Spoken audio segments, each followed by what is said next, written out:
What's up?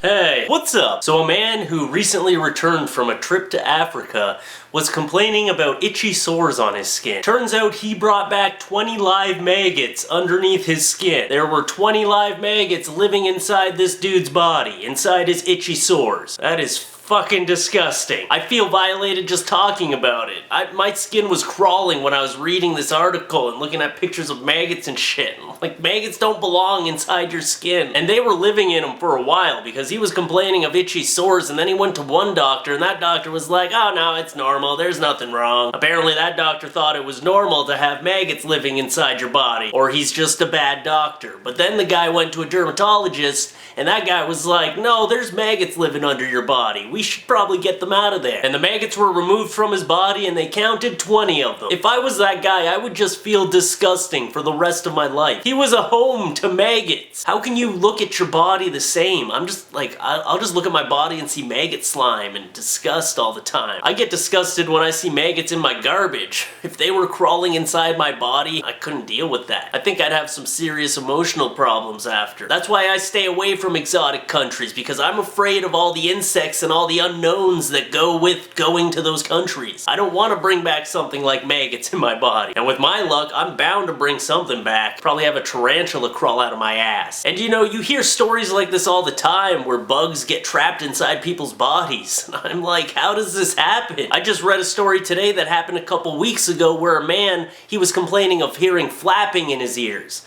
So his friends investigated and they pulled a moth out of his ear. He had a moth in his ear. His friends got in there with tweezers and they pulled a moth out. He also had a tick in his ear. So apparently this guy has some giant ears because things are just flying right into them. You can actually see the video, it's linked down below, where they pull the moth out. The thing is still flapping around too. I would have kept it as a pet.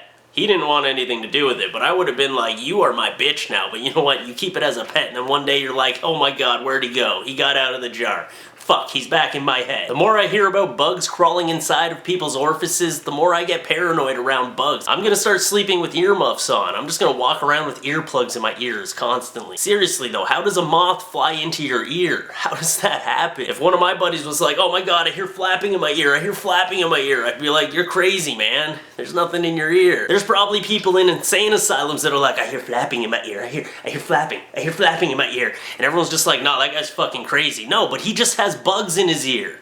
He has bugs in his ear and you need to help him. You know what, I'm just gonna boycott bugs in general. I used to let spiders live in my house because I'm like, you know what, spiders are good, they'll kill all the other bugs. But now I'm gonna kill spiders, I'm gonna kill every fucking bug in my house. I am boycotting bugs because I don't want to wake up one day with bugs nesting in my brain.